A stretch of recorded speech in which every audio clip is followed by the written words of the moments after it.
16 अप्रैल का एनालिसिस करेंगे, the Hindu analysis करेंगे। चलिए स्टार्ट करते हैं आज का session. I want to inform कि मार्च के करंट अफेयर्स की कंपाइलेशन जो है वो डल चुकी है। ऑल पार्ट्स जो हैं सारे के सारे लेक्चर्स जो वीडियो लेक्चर्स होते हैं logiri.in पर अवेलेबल है, ठीक है ना। तो in case you want to go for them, you want to buy them, you can. अगर आपके क्लासेस बहुत मिस हुई हैं तो आप ये मार्च का कंपाइलेशन ले सकते हैं। आपको रिविजन करना है, आपको ऐसा है कि एक बार ही 5 to 6 आवर्स में ही पूरे महीने का देख करके ख़त्म करें, तो मार्च के करंट अफेयर्स आप ले सकते हैं। देर जस्ट फॉर ₹300, ठीक है ना। ये जनवरी मतलब 2025 कंप्लीट मंथ्स अवेलेबल हैं, 2026 के मार्च तक के अवेलेबल हैं, और अप्रैल भी बहुत जल्द डल जाएगा, ठीक है। States seats will rise 50% after delimitation. तो देखो डीलिमिटेशन के ऊपर बिल आने वाला है, ठीक है ना। तो इसके ऊपर डिस्कशन होगी। 131st amendment bill and the delimitation bill जो है वो डिबेट होगी, और उसके बाद हमें एग्जैक्ट फिगर पता चल जाएगी कि क्या होने वाला है और क्या नहीं होने वाला है, ठीक है ना। तो तभी हम नोट्स बनाए तो बढ़िया है। ईरान कह रहा है कि सीज फायर रिस्क पर है। जो 2 वीक्स का सीज फायर हुआ है बिटवीन ईरान, यूएसए, इसराइल, वो कह रहे हैं कि अगर जो ईरान के पोर्ट्स, ठीक है ना, तो यहाँ पे हम लिखेंगे Iran says ceasefire at risk, ठीक है ना। क्यों है भाई सीज फायर रिस्क पे? Ceasefire is on risk because US failure to lift blockade, ठीक है ना, ऑफ पोर्ट्स। तो जो ईरान के पोर्ट्स हैं वो ब्लॉक कर रखे हैं, ठीक है ना। ईरान के पोर्ट्स पे जो ब्लॉकेड है वो यूएस लिफ्ट नहीं कर रहा है, तो ईरान कह रहा है कि अगर नहीं करोगे तो फिर हम दोबारा से अटैक करेंगे। इस बार कह रहे हैं कि इंडिया में रेनफॉल कम होगी, ठीक है ना। Following 2 years of surplus rainfall, India is likely staring at a significant shortfall in coming monsoon. मतलब मानसून कम होगा। April forecast has predicted 8% deficit और below normal rainfall.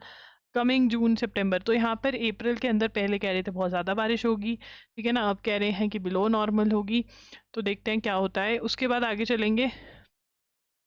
Parliament is scheduled to discuss two far-reaching bills, ostensibly for the implementation of one-third reservation of seats for women in Parliament and state assemblies. The bills are Constitution 131st Amendment Bill seeks to raise the number of seats in Parliament. तो अब यहाँ पर क्या है, I would say कि ये bill को discuss हो जाने दो, एंड उसके बाद ही हम सारा का सारा लॉ जो है डिस्कस करेंगे, ठीक है ना। मैंने ये मार्क कर लिया था फॉर इन्फॉर्मेशन कि अगर हमें वापस आना पड़े कि कुछ एक्स्ट्रा इन्फॉर्मेशन दी हुई तो हम आ जाए।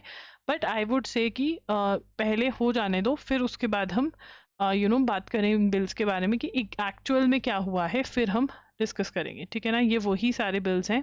उसके बाद हंगरी में इलेक्शंस हुए। हंगरी इलेक्शंस में विक्टर ऑर्बन जो था, प्रेसिडेंशियल इलेक्शंस हुए, प्राइम मिनिस्टर के इलेक्शन, सॉरी। हंगरी का जो प्रेसिडेंट है वो विक्टर ऑर्बन लॉस्ट, ठीक है ना, ये लिख लो। एंड विनर जो है हंगरी में वो है यस, ये Peter Magyar, a former, his party फ्रेडर्स पार्लियामेंट हुआ में हिज पार्टी फ्रेडर्स 155 seats, opposition is a leader 45, a former leader secured, yes, तो ये जीते हैं, ठीक है ना। तो ये नोट करेंगे, विक्टर ऑर्बन जो है वो हार गया है। Okay, what is strait of Hormuz critical to global energy flows, ये पढ़ लेते हैं।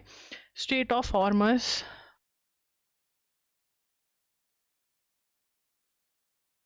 तो स्टेट ऑफ हॉर्मस क्यों इंपॉर्टेंट है, ठीक है ना। अब स्टेट ऑफ हॉर्मस के बारे में हम इतना पढ़ क्यों रहे हैं, क्योंकि ईरान वालों ने इसको ब्लॉक किया हुआ है, अभी भी बहुत सारी ब्लॉकेजेस वगैरह हैं, ठीक है ना। तो स्टेट ऑफ हॉर्मस इसलिए इम्पॉर्टेंट है क्योंकि यहाँ से बहुत ज़्यादा ऑयल जो है, ठीक है ना, ट्रेड होता है। 80% of world's oil moves by sea, ठीक है ना। एंड मोस्ट ऑफ इट जो है, और 1/5 जो है वो यहाँ से, वो इसमें से स्ट्रेट ऑफ हॉर्मस से जाता है, ठीक है ना। 1/5 जो ऑयल है वो यहाँ से जाता है, ठीक है ना। Strait of regarded as world connects, तो अब हम 80% ऑफ तो सी से जाता है, ठीक है, ये हमारा एक पॉइंट है। स्टेट ऑफ हॉर्मस जो है वो रिगार्डेड एज लिखेंगे, regarded as world's most important, maritime, choke point.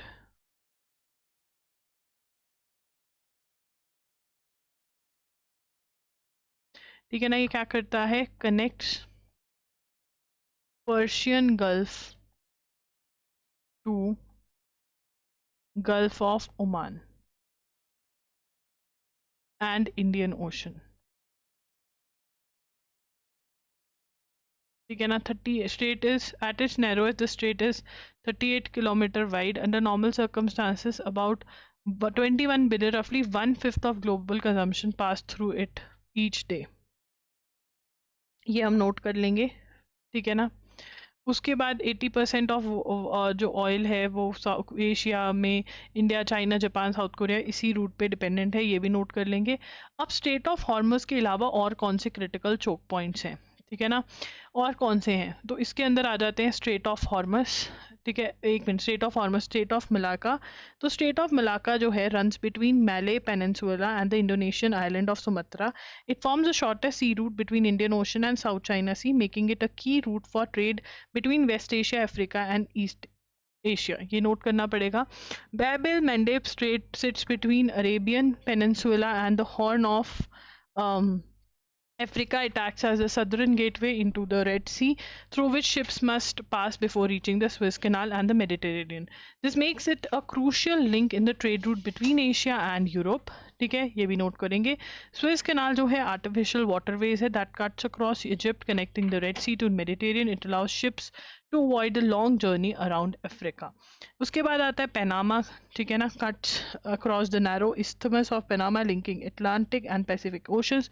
This made it a vital trade route for Asia, America, Europe, eliminating the need to sail around South America. ये भी note करेंगे। तो अगर हम मूवमेंट ऑफ शिप्स देखें तो वो कौन सा कन्वेंशन है, UN convention on the law of sea, ये रूल करता है। और passage, right to passage international law के अंदर बात हो रखी है, बट उसको मानते तो है नहीं। बागेश्वर धाम जो है, यूनियन मिनिस्ट्री, होम मिनिस्ट्री ने इनको FCRA दे दिया है। अब ये जो है फंड ले पाएंगे। ठीक है, ये नोट कर लेना, ये इम्पॉर्टेंट है। उसके बाद आगे चलेंगे। Trump asked China ji not to give Iran weapons. China कह रहा है कि हम ईरान को वेपन्स नहीं दे रहे हैं, but under the table weapons जा रहे हैं। China is employing ships and barrier to tighten control and entrance of Scarborough shoal in South China Sea amid rolling tensions with Philippines over the disputed feature satellite imagery obtained. तो यहाँ पर मतलब ये भी लड़ने को फिर रहे हैं फिलीपींस के साथ। ठीक है, मेहिल मिस्त्री जो कि Tata trust as a trustee थे, वो निकल गए। ठीक है, अब वो केस कर रहे हैं कि ट्रस्ट जो है वो सही ढंग से नहीं चल रहा है। Amazon science this billion deal for with satellite firm global star. ठीक है, ग्लोबल स्टार जो है इसकी बहुत सारी सैटेलाइट्स हैं, स्टारलिंक के साथ कैचअप करना चाहते हैं अमेजॉन वाले। ठीक है, तो 200 सैटेलाइट्स हैं इनकी ऑलरेडी। तो ये है। उसके बाद आगे चलेंगे, door to door visits for census start हो गई हैं। तो यही न्यूज़पेपर है आज का। Do subscribe to the channel and yes, हम जैसे ही बिल्स डिस्कस हो जाएंगे फिर हम डिटेल में बिल्स को डिस्कस करेंगे कल। ठीक है, do like the video and या thank you for watching, all the very best.